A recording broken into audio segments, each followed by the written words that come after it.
Insuficiencia adrenal. Hay que estar pendientes. Dejar de presentar. Porque antes del examen tengo que estar preguntando. Y bueno, la delegada también tiene que estar preguntando, doctor, ¿cómo va a ser el examen? ¿Cómo va a ser las características? Sí, doctor, por favor, por esta vez considérelo, solo porque tal vez envió el link un poco tarde, por favor. Ya, lo voy a considerar. Muchas gracias, doctor. Gracias. Muy bien. Insuficiencia adrenal. Doctor, no está grabando. Buenos días. Gracias. Gracias, siempre me avisan porque no está grabando. Ustedes lo graban también, ¿no es cierto?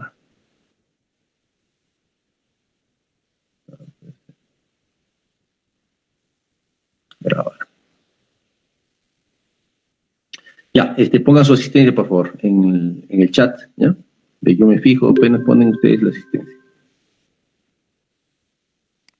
Muy bien. Addison, o insuficiencia adrenal, ¿ya? También se llama, por si acaso, insuficiencia adrenal primaria, ¿no? Insuficiencia adrenal primaria.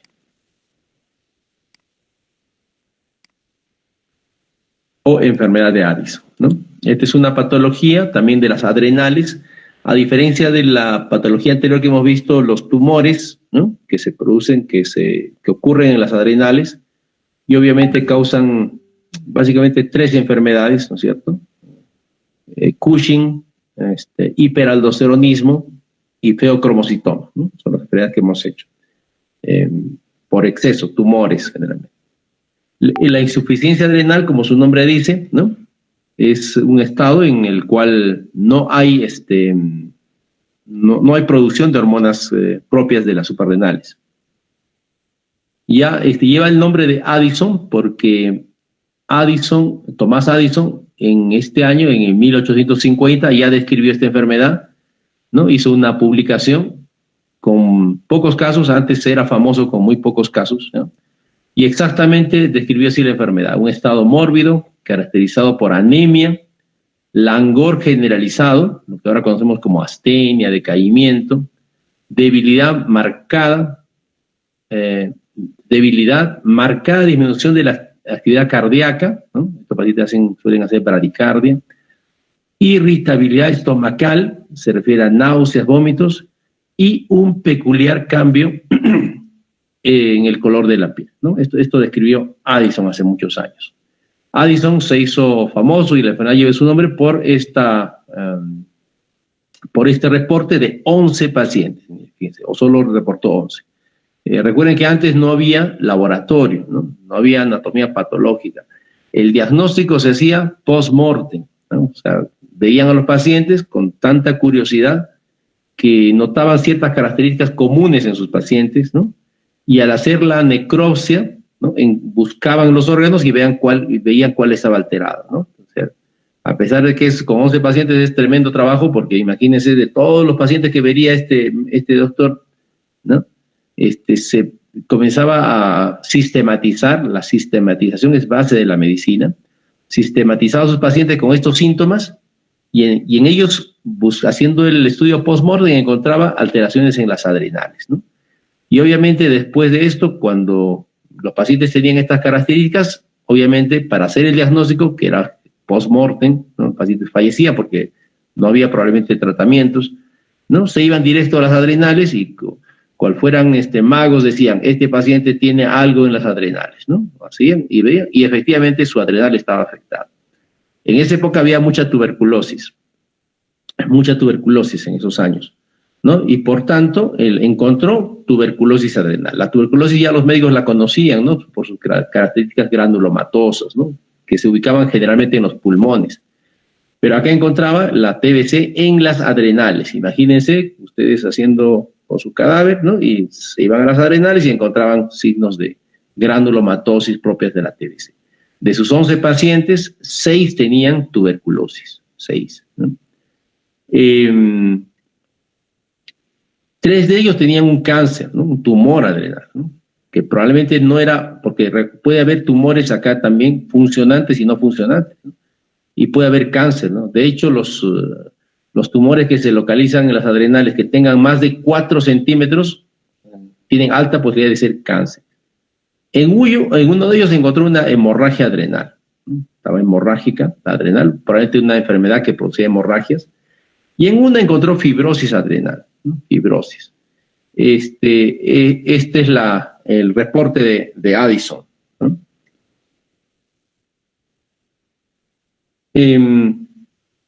La prevalencia de esta enfermedad es relativamente baja, ¿no? Esta es la prevalencia. En medicina hay enfermedades muy comunes y también raras, pero el médico tiene que estar preparado para identificar por lo menos todas las enfermedades. La etiología cambió, porque recuerden que en esa época había mucha tuberculosis, por tanto la mayor parte de esta patología era por tuberculosis, ¿no? 70% por TBC y un pequeño porcentaje eran atrofias y otras causas. Pero con el tiempo, con la disminución de la prevalencia de tuberculosis por todos los programas de tuberculosis y todo lo que se hizo para controlar la tuberculosis en muchos países a nivel mundial, entonces bajó la incidencia, ¿no? Ya en el año 74, ¿no? La prevalencia, fíjense, por TBC era 19% y autoinmune, que es la causa más común ahora, 81%, ¿no? Y a partir de los años 96, la prevalencia por TBC era 2.6% y autoinmune es 83%. O sea, quiere decir que a la fecha, la principal causa es autoinmune. ¿Cómo cambia la epidemiología por control de esta enfermedad que es la TBC? Acá todavía seguimos teniendo TBC, quizás la relación no es tan así. Este es un estudio mundial, por si acaso, ¿no? Entonces, acá todavía probablemente tengamos un poquito más por TBC todavía, ¿no? Quizás 5 o 10%. Pero la mayoría sigue siendo autoinmunes, y esto lo vemos en la práctica. Esto es todo lo que describió Addison, fíjense. Estas son las patologías actuales. La adrenalitis autoinmune, que era la que causaba fibrosis. Cuando Addison hablaba de fibrosis, estas últimas, un paciente son adrenales pequeñas, atróficas y asociadas a vitíligo, o sea que esto era autoinmune, ¿no? Claro, Addison todavía no tenía las herramientas para decir que esto es autoinmune, pero era patología autoinmune, ¿no? Acá está. Las infecciosas, no solo la TBC, también puede haber micótica, virales, HIV actualmente, que es una infección que se ha incrementado, ¿no? Hace unos, 20 años. Sigue habiendo cánceres, carcinomas o metástasis de un otro cáncer. Dentro de enfermedades hemorrágicas, pacientes que usan anticoagulantes, y esta enfermedad un poco rara, el Water-Hospital, o traumatismos también pueden causar hemorrágicas. Trombosis en enfermedades sobre todo que afecten otras enfermedades autoinmunes como lupus, panarteritis nodosa, síndromes antifosfolipídicos, ¿no? Dentro de las enfermedades que causan. Acá tengo una relación de enfermedades autoinmunes, ¿no? Acá están las autoinmunes, arriba. Abajo, cualquier enfermedad que dañe o se infiltre en la adrenal, ¿no? O sea, la medicina también no es memorizar, ¿no? Obviamente cualquier enfermedad que dañe la adrenal puede causar, pues, Addison, ¿no es cierto? Cualquier enfermedad. Entonces, dentro de las autoinmunes tenemos una que se llama la aislada, o sea, que no está asociada a otras enfermedades autoinmunes, ¿no? Y las que están asociadas, por ejemplo, la neoplasia, el síndrome poliglandular autoinmune, APS, no es atención primaria de la salud, es síndrome poliglandular autoinmune. ¿Qué quiere decir? Que puede haber varios órganos afectados. Y de hecho, el tipo 1 se asocia a hipoparatiroidismo, candidiasis, porque hay una alteración en la respuesta inmunológica, y 3, insuficiencia adrenal. Es las 3 características del síndrome poliglandular autoinmune. También puede estar asociado al síndrome poliglandular autoinmune tipo 2, donde la insuficiencia adrenal se asocia a diabetes tipo 1 y a alguna enfermedad tiroidea, que puede ser Hashimoto o Graves inclusive, ¿no? Y lo que les comentaba, que puede estar asociado a cualquier enfermedad que dañe, ¿no? O infiltre a la adrenal, ¿no? Igual que en la hipófisis, pues, ¿no? Cualquier enfermedad que dañe hipófisis, en este caso la adrenal. Hemorragias, metástasis, infecciones también, ¿no? Lo que hemos estado desarrollando. Hemacromatosis también. Hemacromatosis es un diagnóstico que siempre a veces ponen en los exámenes porque causa todo casi, ¿no? Amiloidosis primaria, ¿no? Y obviamente si le han hecho cirugía al paciente, pero tendría que ser cirugía bilateral, ¿no? Si le han hecho una operación de las dos adrenales, entonces este paciente va a hacer insuficiencia adrenal. Generalmente se hace esto en feocromocitoma, pero que sea bilateral, ¿no? O un Cushing que no sea tratable, que se ha operado la hipófisis y no remite, le dan ketoconazol, pero puede ser que el ketoconazol tenga efectos adversos, entonces una opción es operarle, sacarle al paciente con Cushing las dos adrenales, ¿no? Con eso es una tercera opción, digamos así, para tratar Cushing, ¿no? Y al sacarle las adrenales, obviamente este paciente queda con insuficiencia adrenal. Acá es una muestra un estudio de la distribución de hace algunos años, en los años 69, un estudio grande, italiano creo que es, así, italiano, donde vieron la etiología de la insuficiencia renal o del Addison, ¿no? Con 317 pacientes, ¿no? Y encontraron que el 83% era autoinmune y el otro 17% es otras causas, ¿no? Acá estaba pues infecciosas, acá está, ¿no? Tuberculosis, ¿no? 40 pacientes, adrenoleucodistrofia, que es una enfermedad congénita, ¿no? Cáncer, micosis, micosis o congénitas, ¿no? Son otras causas de, pero fíjense, solo es el 17%. Autoinmune era 83%, ¿no? Aislada, la mayoría, 41%. Abajo, a la derecha, al centro, aislada, ¿no? Creo que no se ve acá, ¿no? Aislada. O sea, quiere decir que solo tenía Addison, autoinmune, no asociada a otras síndromes poliglandulares. Y acá, asociado a la poliglandular tipo 1, tipo 2, tipo 4 es cuando está asociada a otras enfermedades autoinmunes que no sean endocrinas. Por ejemplo, el que describió Addison. Addison describió una insuficiencia adrenal con vitíligo. Entonces, es probable que sea este síndrome poliglandular tipo 4. ¿No? Tipo 4. La patología autoinmune tiene dos factores predisponentes. Uno, ya hay factores genéticos, ¿no? Ya el paciente nace con algunas alteraciones genéticas en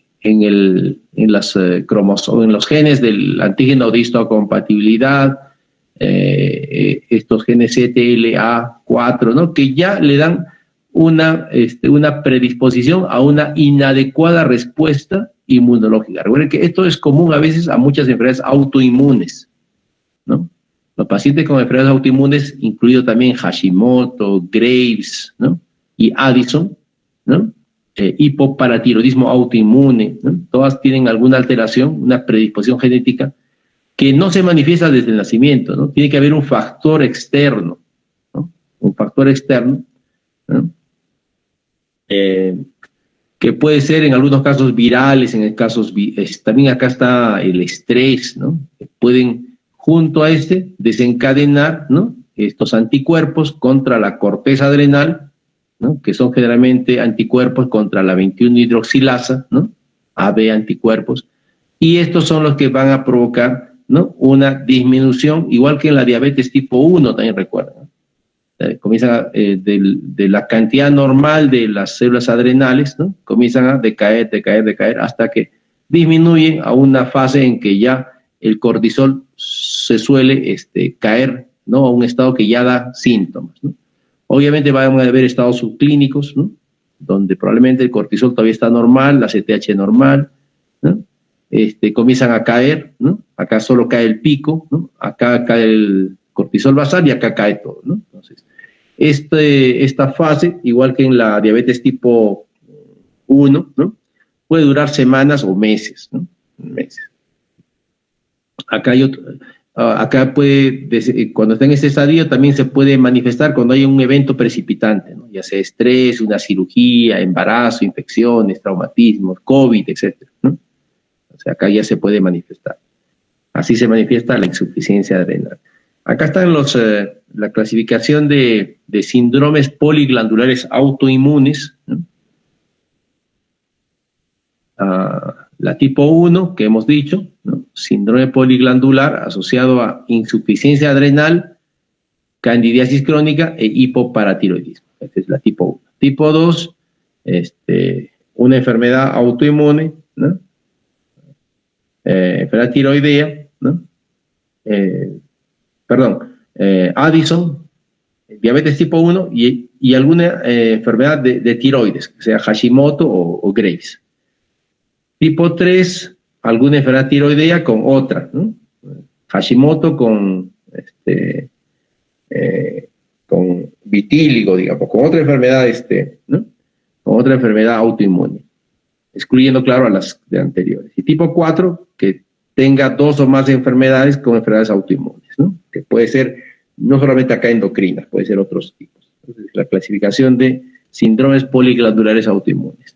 En el caso del Addison, ¿no? Esta es la frecuencia de presentación con otras enfermedades, ¿no? Este es un rango, ¿no? Acá diríamos que con el que más se asocia con Hashimoto, hasta 32%. Estos son estudios, ¿no? Con Graves hasta 22, del 2 y 22, ¿no? Gastritis atrófica también es autoinmune, 25. Candidiasis, que no es una enfermedad autoinmune, pero se ha visto que estos pacientes, por esta inadecuada respuesta inmunológica, hacen candidiasis, ¿no? Candidiasis orales, esofágicas, etc. Diabetes tipo 1 hasta 20%, hipoparatiroidismo hasta 20%, ¿no? Que es una lista de enfermedades autoinmunes. Hipogonadismo, ¿no? La autoinmunidad contra las gónadas. Todos los órganos son susceptibles a autoinmunidad. Vitíligo, que es una autoinmunidad contra los melanocitos. Alopecia contra las células, folículos pilosos, ¿no? Hasta 12%. La enfermedad celíaca también es autoinmune. Anemia perniciosa, ¿no? También es autoinmune. Esclerosis, ya menos, ¿no? Y así, otras enfermedades autoinmunes, ¿no? Asociadas. O sea, cuando tenemos una autoinmune hay que pensar en otra, ¿no? En otra. Bueno, otras causas, tenemos las genéticas, ¿no? Las genéticas. De estas, en realidad son varias, ¿no? La verdad que son muy raras, ni yo he visto estos, hemos visto, de acá vamos a describir solamente esta, la hiperplasia adrenal congénita, o hiperplasia suprarrenal congénita, ¿no? Si viene una pregunta de esto, bueno, lo voy a considerar o lo cambio, ¿no? Porque hay enfermedades muy raras que... de esta sí, la que se ve frecuentemente es esta, la hiperplasia suprarrenal congénita, y es la que vamos a describir. Acá están las causas de hiperplasia suprarrenal congénita. ¿Ya? Acá hay una relación. CAH, por si acaso, es hiperplasia suprarrenal, adrenal congénita, en este caso la sigla, pero es suprarrenal congénita. Y acá ven varias, una relación de enzimas, ¿no? 21-hidroxilasa, 11-beta-hidroxilasa, deficiencia de 3-beta, son enzimas, ¿no? Enzimas que participan en la esteroidogénesis. A ver, creo que es acá. Sí, ¿ya? Entonces, son estas enzimas, ¿no? Como recuerdan fisiología, y también lo hemos dicho cuando había en el capítulo de tumores, ¿no? Todo esto se produce en las adrenales, ¿no? Utilizan el colesterol como sustrato, y esta se transforma a distintas moléculas precursoras, ¿no? Pregnenolona, progesterona, desoxicorticosterona, y finalmente, ¿para qué? Para sintetizar aldosterona por un lado, esto es en la capa glomerular, cortisol por otro lado, ¿no? Todos los demás son precursores. Estos precursores tienen cierta actividad biológica, pero mucho menor que la misma hormona, en este caso que el cortisol. Y también en la capa reticular, les había comentado que existen, se producen estos andrógenos, ¿no? Que son la dihidroepiandrosterona, la androstenediona y la testosterona, que tienen funciones sobre todo en la mujer, participan en la libido y también vamos a ver que después participan en el bienestar en general, son como antidepresivas, así estas hormonas. Entonces, ¿qué significa la hiperplasia suprarrenal congénita? Que una de estas enzimas está afectada. Ya puede ser la 3-beta, esta relación que mostré, acá está, la voy a agrandar. Acá está, la 21-hidroxilasa, la 11-beta, la 3-beta, etc. ¿no? Estas enzimas son estas. ¿no? Estas, acá está, la 3-beta, ¿no? La 21-hidroxilasa, la 11-beta deshidrogenasa, todas son enzimas.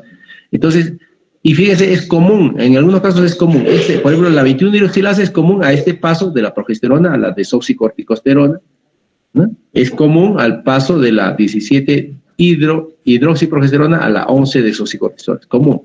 Entonces, obviamente, si está fallando una de estas enzimas, no va a haber un paso adecuado de estos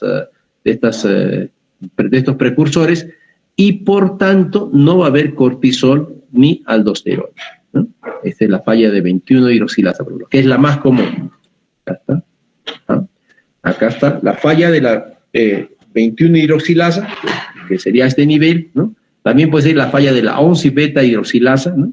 Y obviamente lo que van a producir desde nacimiento es deficiencia de cortisol y aldosterona. Estos niños nacen, claro, en la etapa fetal la madre les provee, pero en la etapa después del nacimiento estos niños comienzan a tener estas alteraciones. Es más, en la etapa fetal solo se provee esto en los primeros meses. En los últimos meses ya el niño ya no recibe cortisol de la madre, tiene que producir su propio cortisol y ya comienza a tener manifestaciones que se observan al nacimiento. Si ustedes ven acá, al obstruirse esta vía, ¿no? Esta baja de cortisol obviamente va a estimular a nivel hipotalámico y hipofisiario, va a estimular a la CRH y a la ACTH, ¿no? La va a estimular. Entonces, ese estímulo va a hacer que aumente toda esta actividad, pero acá está bloqueado, ¿no? Está bloqueado. Ya puede ser la 21 o esta, ¿no? Si se bloquea, igual, a pesar que hay una sobreestimulación de esta actividad esteroidogénica, no va a haber cortisol ni aldosterona, dependiendo del grado de obstrucción también. Entonces, como hay una sobreactividad, el río, como dicen, el río no pasa por acá, el río se va por acá, ¿no? Entonces, va a haber un exceso de dihidroepiandrosterona, androstenediona, testosterona, ¿no? Exceso de estas hormonas. Y esto va a dar, en el niño, va a dar una característica bien interesante. Acá está. Entonces, no hay cortisol, ¿no es cierto? No hay aldosterona. Esto estimula a la hipófisis y más arriba también al hipotálamo. Esto estimula la secreción de ACTH, ¿no? Esto aumenta todos estos precursores están aumentados, ¿no? Incluido la 17-hidroxiprogesterona, que luego se utiliza para hacer el diagnóstico, ¿no?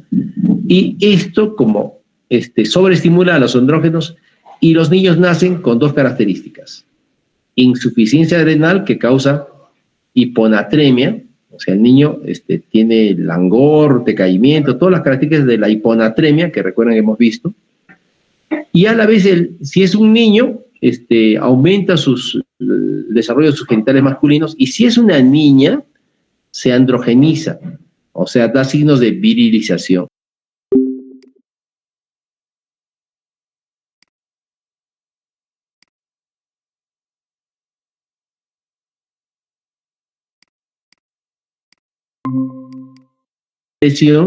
De que tiene pene y que tiene testículos, o escroto por lo menos, no testículos, escroto. Entonces, a estas niñas, dependiendo del grado que tengan de afectación, se les clasifica como sexo ambiguo, porque al nacer no sabe si es varón o mujer, ¿no? Y hay que hacer un estudio. El estudio es fácil, le mides esta 17-hidroxiprogesterona, y si está elevada, haces el diagnóstico, sería una hiperplasia suprarrenal congénita, ¿no? Y le haces además un cariotipo y sale que es una niña, ¿no? Pero está virilizada, con los genitales virilizados. Muchas veces estos niños plantean pues diagnóstico cuando nacen, ¿no? No sabe si es varón o mujer. La hiperplasia suprarrenal congénita se divide además en clásica y no clásica. Clásica se dice cuando todas estas manifestaciones se presentan al nacer. O sea, el niño hace hiponatremia y hace una virilización. Si es masculino, ¿no? Crecen un poco más los genitales. Si es femenino, hace genitales ambiguos, ¿no? Y las manifestaciones de la hiponatremia son, pues, vómitos, deshidratación, diarreas, letargo, ¿no? O sea, pero esto son los mismos que en adultos que hemos visto, ¿no? La hiponatremia, pero esto es en niños recién nacidos. Obviamente, a veces las madres no se dan cuenta al inicio, piensan que es una diarreíta o piensan que les cae mal la leche, ¿no? Entonces, a veces tardan un poquito. Actualmente, en los hospitales, como en el mío, a todos los niños que nacen les hacemos esta medición, 17-hidroxiprogesterona. Con esto hacemos el diagnóstico, como un screening neonatal, a todos los niños se les esta prueba, que a pesar de ser una enfermedad rara, ¿no? Es importante detectarla, porque esto afectaría, ¿no? El crecimiento del niño, sobre todo en los primeros meses de vida, ¿no? Y la no clásica, que se presenta tardíamente, o sea, esta se presenta en la adolescencia o incluso en la edad de juvenil, ¿no? La diferencia probablemente está en que el bloqueo acá de esta enzima es total, o sea, esta enzima no funciona nada, ¿no? Y acá existe un funcionamiento parcial de esta enzima, ¿no? Por eso que no se manifiesta al inicio y se manifiesta generalmente en la pubertad, con pubertad precoz, ¿no? Y a la vez la pubertad precoz da crecimiento acelerado, crecen rápido estos chicos, pero tienen un adelanto de la pubertad, su edad no se avanza, ¿no? Pubarquia precoz y pubertad precoz, ¿no? Pubertad es el conjunto de signos de estos, pubarquia, crecimiento acelerado, ¿no? Edad avanzada, esa es la pubertad precoz. Y puede desencadenar que la niña, si es niña, ¿no? Regle a una edad prematura, ¿no? Antes de los 8 años. También puede tener hirsutismo, porque recuerden que esto tiene elevados los andrógenos, ¿no? Y alteraciones en las menstruaciones. Muy bien. A ver cómo estamos. Entonces, en los niños, ¿no? Si sospechamos de insuficiencia adrenal de esta patología, se mide la 17-hidroxiprogesterona. Como les digo, en algunos hospitales a todos los niños les hacen esta prueba. En otros hospitales o en clínicas no hacen, ¿no? No hacen. Entonces, si sospechamos de esto, hay que hacerles la prueba, ¿no? Si sale positiva, entonces tenemos un paciente con hiperplasia adrenal congénita, ya está hecho el diagnóstico. Se llama hiperplasia porque obviamente las adrenales crecen, ¿no? Por eso se llama hiperplasia, ¿no? Hiperplasia, porque las adrenales crecen al ser sobreestimuladas, ¿no? Al ser sobreestimuladas por la ACTH, ¿no? La ACTH la sobreestimula, ¿no? Y obviamente crece la adrenal. Se llama así porque obviamente en los primeros años que se detectaba esta enfermedad, en los niños que fallecían seguramente, ¿no? Les hacían necropsia nuevamente y encontraban sus suprarrenales agrandadas, ¿no? Agrandadas. Por eso le pusieron el nombre de hiperplasia adrenal congénita o suprarrenal congénita. También hay una enfermedad que se llama la hipoplasia adrenal, por si acaso, ¿no? Donde es un problema genético donde no se forma adrenales, no se forma. Muy bien. ¿Dónde estamos? Acá. Entonces, si tiene insuficiencia adrenal y sale esta negativa, entonces hay que pensar en otros síndromes, ¿no? Mucho más raros. O finalmente idiopática. Recuerden que idiopática es todo lo que no tiene explicación, ¿no? No hay explicación. Ahora, si esto presenta ya a más de 6 meses de edad, el niño, ¿no? Entonces, y sale negativa la 17-hidroxiprogesterona, hay que sospechar de autoinmunidad y se mide anticuerpos contra la 21-hidroxilasa, ¿no? Si sale positivo, acá tenemos enfermedad autoinmune, ¿no? Si sale negativo, ya hay que presentar en otras enfermedades, ¿no? Hemorragias infiltrativas, etc., ¿no? Y si son varones, ¿no? Y hay un crecimiento también puede ser que sea una adrenoleucodistrofia. Otras causas de insuficiencia adrenal, medicamentos, ¿no? Medicamentos, hay una lista larga de medicamentos, ¿no? mitotane, metopirona, ketoconazol. De esto lo que más se usa, de hecho, puede ser el ketoconazol, que es un antipicótico bastante usado, que como hemos visto altera la producción de cortisol y por eso causa esta enfermedad, es transitorio, ¿no? En otras causas ya hemos dicho sarcoidosis, amaloidosis y hemos comentado las demás. Bueno, hay que diferenciar acá, hay que recordar siempre a las secundarias, ¿no? Las secundarias son de causa hipofisiaria, o sea, cualquier lesión que afecta a la hipófisis, ¿no? Puede causar una insuficiencia adrenal secundaria. Secundaria, quiere decir que el nivel es hipofisiario o hipotalámico. Entonces acá hay una lista de enfermedades hipofisiarias, ¿no? E hipotalámicas, ¿no? Otra causa que está acá, el retiro de tratamiento con corticoides. O sea, pacientes que usan corticoides por mucho tiempo, por distintas enfermedades. Justo hay un seminario de esto, ¿ya? Es interesante porque se sabe que actualmente 1% de la población recibe corticoides por algún motivo. 1% por enfermedades. Algunas son iatrogénicas, algunas son indicadas incluso en las mismas farmacias, porque como son excelentes antiinflamatorios, muchos pacientes utilizan corticoides incluso sin indicación médica, ¿no? Algunos sí con indicación médica, pero se tiene una población del 1%, o sea, quizás sea la causa más frecuente de insuficiencia adrenal. Al retirar los corticoides, el eje, no se repone inmediatamente. O sea, cuando uno recibe corticoides, creo que lo comentamos en la última clase, ¿no? La producción, el eje se inhibe, ¿no? O sea, la ACTH se inhibe y por tanto no hay estimulación sobre las adrenales. Entonces, cuando uno retira el corticoide, ese eje no se reactiva, demoran a reactivarse generalmente semanas o hasta meses.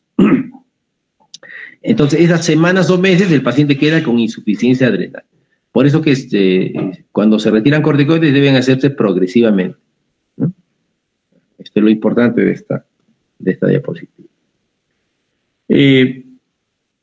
Manifestaciones clínicas. A ver, avanzaremos con clínica, ¿ya? Que nos hemos demorado mucho en el examen.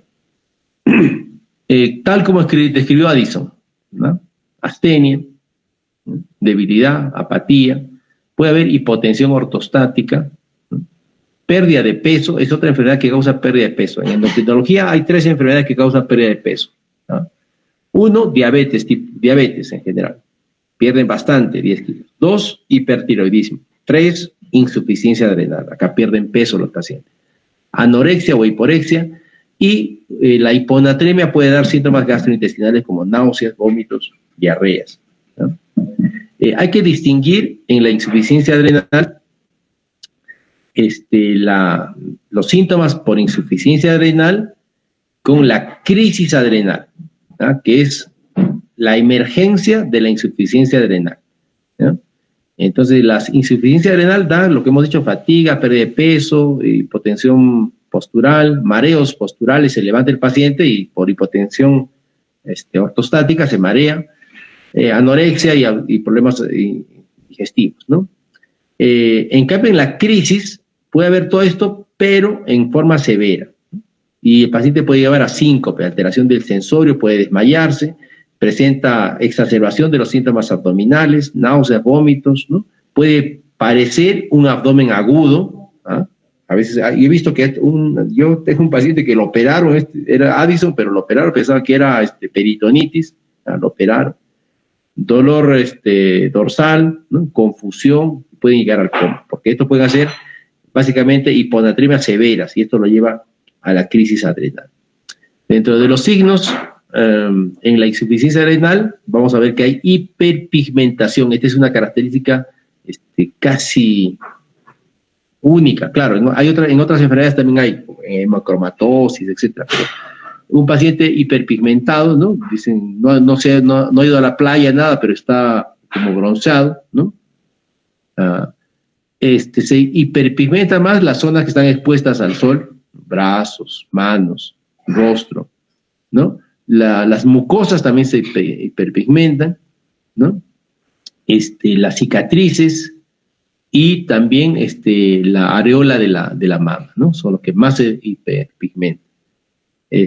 Baja la presión, tienen problemas en el crecimiento de los niños. En la crisis adrenal va a haber una hipotensión más marcada, ¿no? Hipotensión, problemas abdominales y alteración de la conciencia. Son las características que diferencian a la crisis de solo la insuficiencia adrenal. En laboratorio, la hiponatremia es un dato importante. Puede haber también hipercalemia, puede haber hipoglicemia e hiperglicemia, pero no es frecuente, ¿no? Porque recuerden que para que haga hipoglicemia, cuando un paciente entra en hipoglicemia, existen varias hormonas en realidad que suben la glucosa. El glucagón, las catecolaminas, ¿no? Y otras hormonas. En la crisis adrenal sí, ¿no? Puede haber hiponatremia, hipercalemia, hipoglicemia, ¿no? Hipercalcemia. En la crisis adrenal. Muy bien.